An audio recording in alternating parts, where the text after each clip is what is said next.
after what we saw from Melo in Oklahoma City, and to add another ball stopper to the leg would just seem crazy to me. Yeah, I don't think it's a good fit. He doesn't play defense. I mean, Oklahoma City had trouble keeping him on the floor against the Utah Jazz in that series.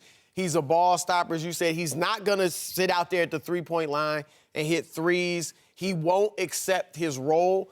He could go to a good team and help somebody if he would willingly accept that type of backup role. I don't think he will. Look, he's in his 16th year. He's not the player he used to be, and he's got to accept that. So I wouldn't take him if I was the Lakers. Jason, how many guys that are friends of yours you really like, and they're good personalities, but they've said, hey, I want to be on your show? And you're like, look, you're my friend, and I love you, and you're funny, and you're quirky, and you can argue with me about sports, but I can't have you on my show because you might drop an F-bomb, or you might show up late, or you might no show at all. That's what LeBron needs to do with this Melo thing. Like, we're friends. We're still boys. I can't have you on my team. This is a this dude has won 3 playoff series his entire career, and now he's washed athletically. Before you go, Jason, I hope my lawyer in Kansas City, Kirk May, is watching, because Doug just said that's why he wants to be on my show.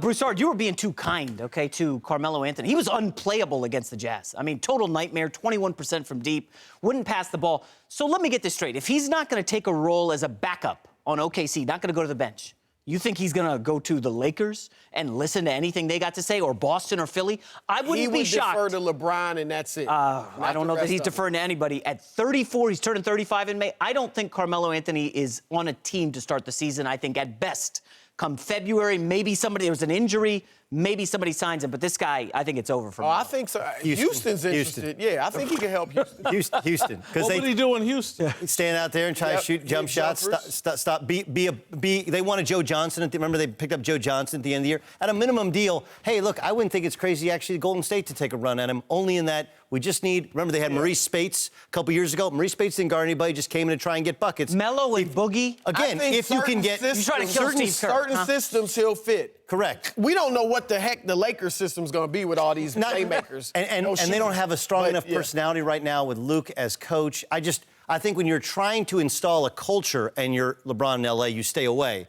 But when you already have a culture established, that's the whole thing with Boogie Cousins. I think that's the one reason it could work is you have until February to have him watch and absorb the culture, because the old Boogie Cousins would be a disaster. But again, y'all blowing my mind suggesting Carmelo at Houston or Golden State. Any team thinking about winning a championship, why Melo? Because Doug said it. If you already have a good culture established, you can fit him in. No. Oklahoma He doesn't listen. City didn't really have a culture.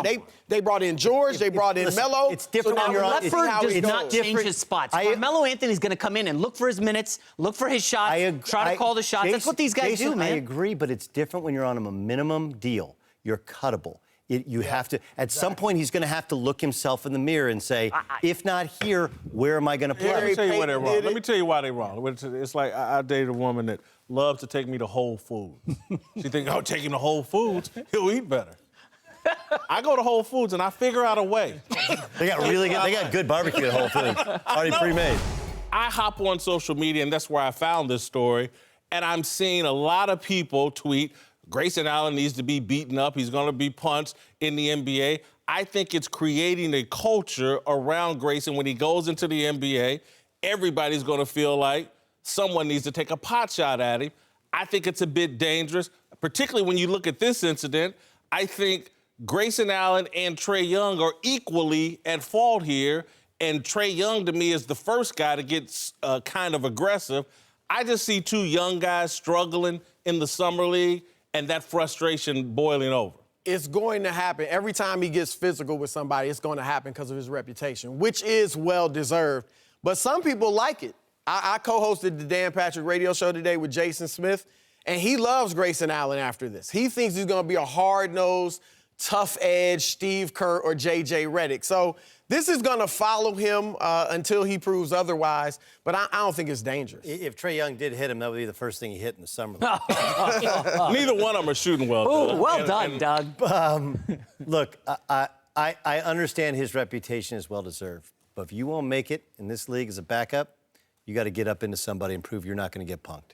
Okay? Pat Beverly in the league for a reason, right? Marcus Smart in the league for a reason. Matthew Dellavedova in the league for a reason. there's a limit on some of their skill, some of their talent, and yet you have to show that you have the toughness to survive, to guard anybody. Because that's just Trae Young, who's 170 pounds, soaking wet, can't go by anybody. At some point, it's going to be LeBron James or Kevin Durant. Somebody can do some serious damage and give you 30 in a heartbeat. I actually think that Grayson understands what it takes to be a pro, to show that he's not going to get punked. Because, look, that's the KD move, right, where you sweep and try and shoot a three and get the foul, and he kind of got caught there. And he just kind of got locked up. But the fact that he's not going to back down, it's sending a message. What do you think about the social media conversation around him that's like he needs to get popped in the mouth? I see a lot of borderline dirty players. You rattled off the names of some, and we saw it with Draymond Green with Charles Barkley saying he needed to get popped in the mouth. Yeah. I'm pretty consistent here. I called Charles. It's like, hey, man, don't be talking about popping this dude in the mouth. That's what I'm saying. But that's also, though, the reality of the sport, though. Like, look, you make a really good point often about let's just not live our lives or set a show based upon Twitter, right? And I do understand, though, that young guys can be on Twitter and think that's the right way to react. I actually think at some point somebody is going to take a swing at him. And you know what? If he keeps going straight forward, he will stay in the league. If not, like, why do you think Jimmer Fredette's in China, not here? It's not because he can't shoot and score. It's because he wasn't willing to do that. He's not willing to get up into somebody defensively. Otherwise, you will get punked, and you will be out of the league before your rookie contract's done. I got to side with Whitlock here. What we're seeing, and you see this on social media a lot, is the tribalism. If you did not like Grayson Allen before he got to the NBA, you're going to hate him. You're going to say anything that he did, and he's not at fault here. This is, like you said, two guys getting tied up. But if you were on that side, oh, Grayson Allen's dirty, and he did some dirty things, anything he does is going to be dirty. I mean, Chris, this was not a dirty play. They got locked up. He ran his shoulder. Yeah, well, Trae Young tried to flip him. He ran the shoulder into him. Okay, after he almost got flipped. No question. And I'm not going to defend Grayson Allen. I will say this. He played great defense on Trae Young. I believe Trae Young was 3 of 16. And Grayson Allen, as you said, is doing the other little things. He had 6 rebounds, 8 assists, I believe 3 steals last night. Those are the things you need to do to stay in the league. This dirty stuff, it feels unseemly on social media. This could help him. Coaches will like he's not going to come in and be a 20-point scorer. But if he'll defend, get under guys' skin like a Lance Stevenson type, like if he can do stuff like that, he'll have a lot to prove. Listen, right? Rondo can't shoot, right? Lance Stevenson can't shoot. Why are those guys valued in the league? I understand the discussion you're having is a different one than I'm having. My point is that this is the problem with Twitter, is that they don't even know what they're looking at. No. but here's my issue, because I want to. It's beyond Twitter, because media outlets tweeted out the confrontation and focused in on that highlight. Sure. And what you're saying is, he needs to play this way in order to survive in this league. But every time Patrick Beverley or Draymond does this, it's not immediately focused on, and oh my God, look at these guys are dirty players. He's going to be under a different microscope because, one, the media knows people react to whatever Grayson Allen does, and they're going to feed them that bait. It's going to be harder for him to play the way Patrick Beverley and some of these other guys play. Jason, you know it's all about the clicks. Listen, white guy from Duke.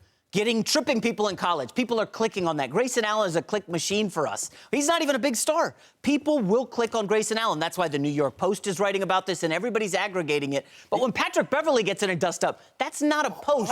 Because nobody cares about Patrick Beverley. Draymond Green was kicking people. You saw posts they showed, 170 times or something like that he kicked people.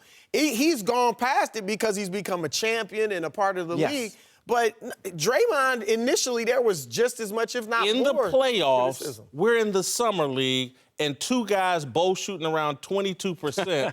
This is what we're focusing on. But Jason, in fairness, not only is Grayson Allen clickbait, so too is Trae Young. ESPN can't get enough of Trae. Yes. So you have the only 2 rookies that anybody even knows exist on Earth, right? Like DeAndre Ayton, we've just seen him block shots. If you get past, I've only seen Luka Doncic play except for, on YouTube or if you're watching on Twitter or some sort of highlights. Outside of that, nobody knows that so you did have kind of the perfect storm. Both aren't playing well.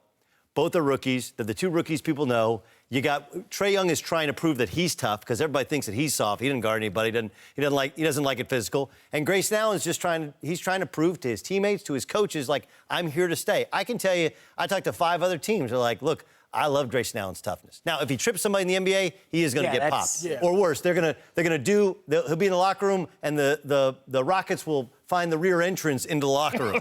Because that's what'll happen. they'll But if he actually come get doesn't, him. and he's just a hard-nosed player, this is what he's going to have to do if he wants to stay in the league.